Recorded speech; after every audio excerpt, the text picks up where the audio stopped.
If you're a fan of Greek myths and legends, then you're in good company, as it seemed Shakespeare was too, given the number of allusions he makes throughout the play.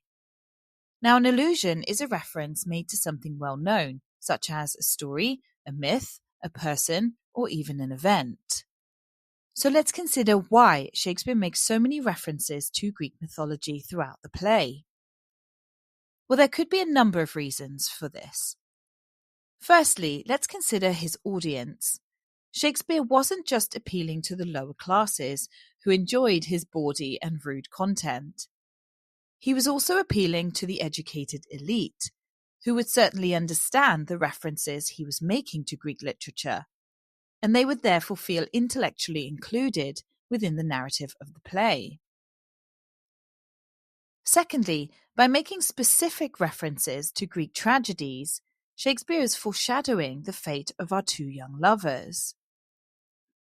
And thirdly, the many references help to build emotional intensity for the audience and communicate deeper meanings in a time when literacy was not universal.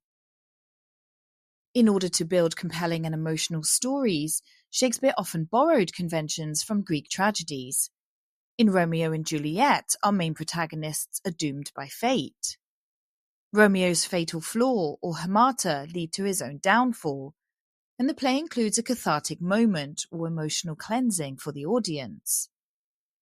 And the reason Shakespeare includes these conventions from Greek tragedy is so that he can explore human nature and the moral choices people make, something which resonated deeply with the audience at the time.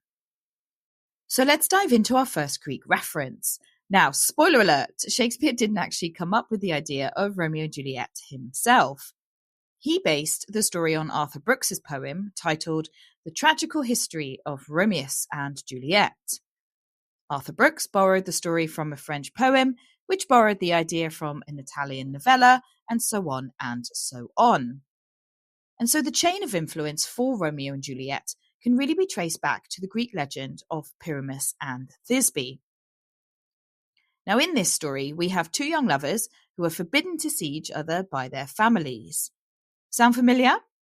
Well, they fall in love anyway and communicate with each other through a crack in the wall. They arrange to meet in secret at a tomb under a mulberry tree. Thisbe arrives first, but she's frightened away by a lion, and as she runs away, she drops her veil. When Pyramus arrives, he finds the veil all torn and bloodied, and therefore thinks that Thisbe has been killed by the lion. Naturally devastated, he therefore falls on his sword and dies. When Thisbe later finds him, she too takes her own life with his sword.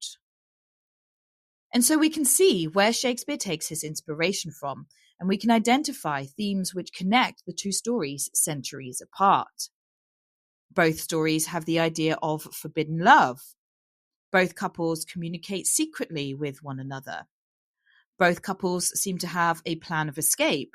For Romeo and Juliet, it's the marriage which enables them to escape from familial and societal expectations.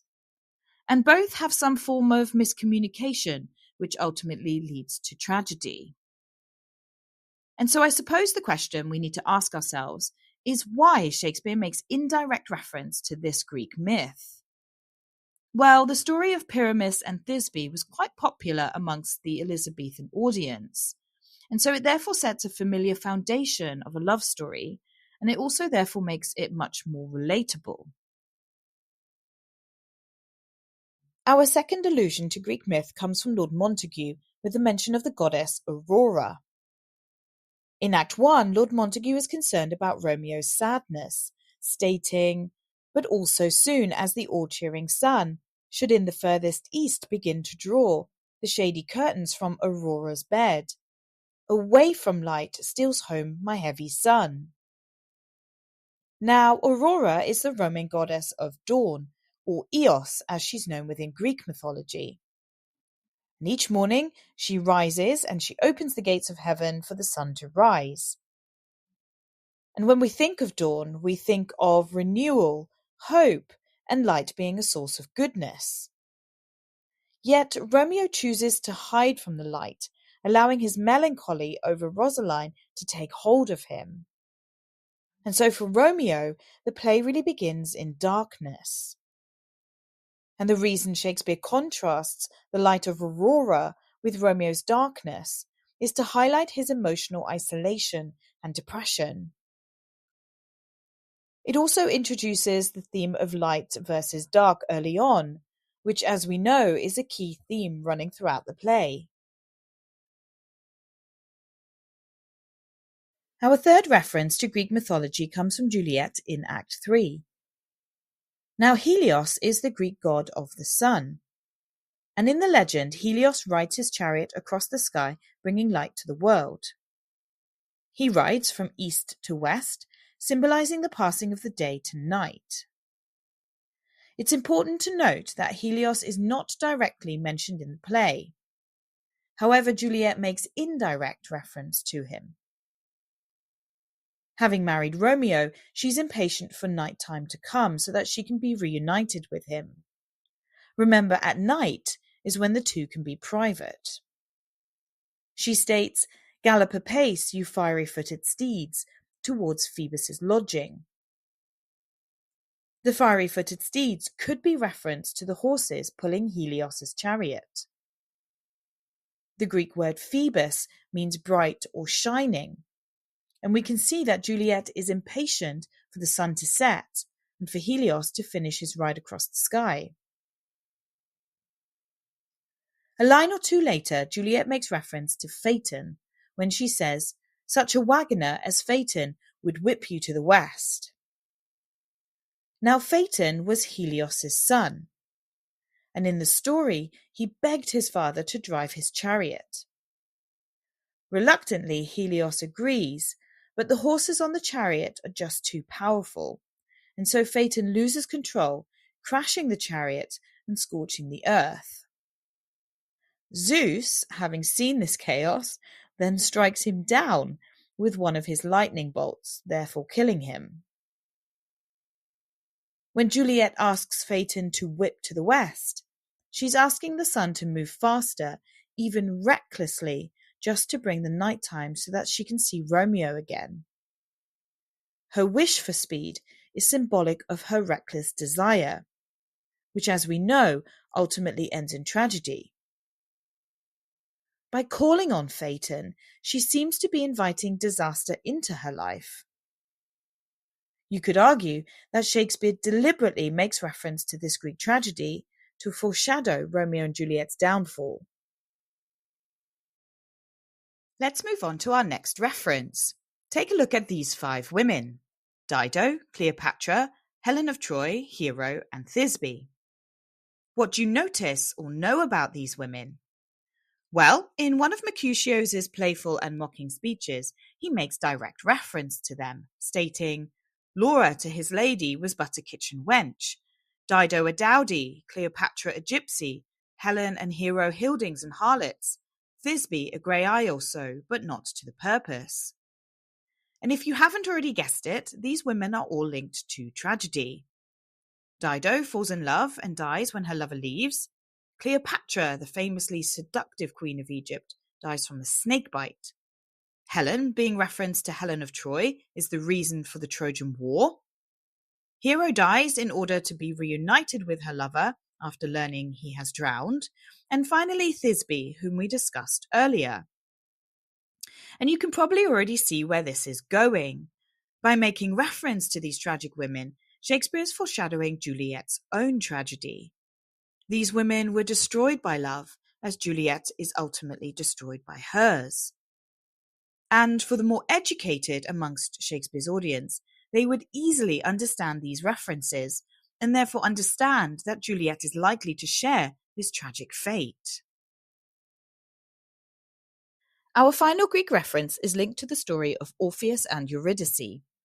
Now, Shakespeare makes no direct reference to this Greek tragedy. However, the fatal love story somewhat mirrors that of Romeo and Juliet. In this story, Orpheus falls in love with Eurydice, but shortly after getting married, she's bitten by a snake and dies. Heartbroken, Orpheus travels into the underworld to get her back. Orpheus ends up playing a song for Hades, the the ruler of the underworld, and his wife Persephone. And enchanted by his music, Hades agrees to let Orpheus and Eurydice go, but on one condition. Orpheus must not look back at Eurydice until they reach the surface. At the very last moment before being reunited, Orpheus cannot contain himself and looks back at her, thereby losing her forever to the underworld. So how does this link to the play? Well, when Romeo learns of Juliet's supposed death, he descends into the tomb where Juliet has been laid. His descent into the tomb is symbolic of entering the underworld. Metaphorically speaking, Romeo enters a realm of death, much like Orpheus did, hoping to be reunited with his love. Romeo even exclaims, "Juliet, I will lie with thee tonight." And so Romeo and Orpheus really share many of the same qualities. For instance, impulsivity. Orpheus gives in to his impulsive nature by turning around at the last moment, therefore losing his love forever. Similarly, Romeo is so anxious to be reunited with Juliet in death that he quickly takes the poison soon after entering the tomb. Had he waited, he may have seen Juliet wake up. Both Romeo and Orpheus let emotion take over reason. Orpheus believes he can enter the underworld to retrieve his love, whilst Romeo believes that death will reunite him and Juliet. And both tragedies make the suggestion that love is something fragile. One moment there is hope, and the next it has been shattered.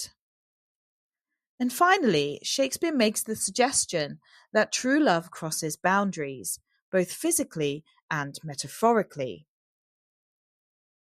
So there you have it, guys, some of the many allusions that Shakespeare makes to Greek tragedy throughout the play.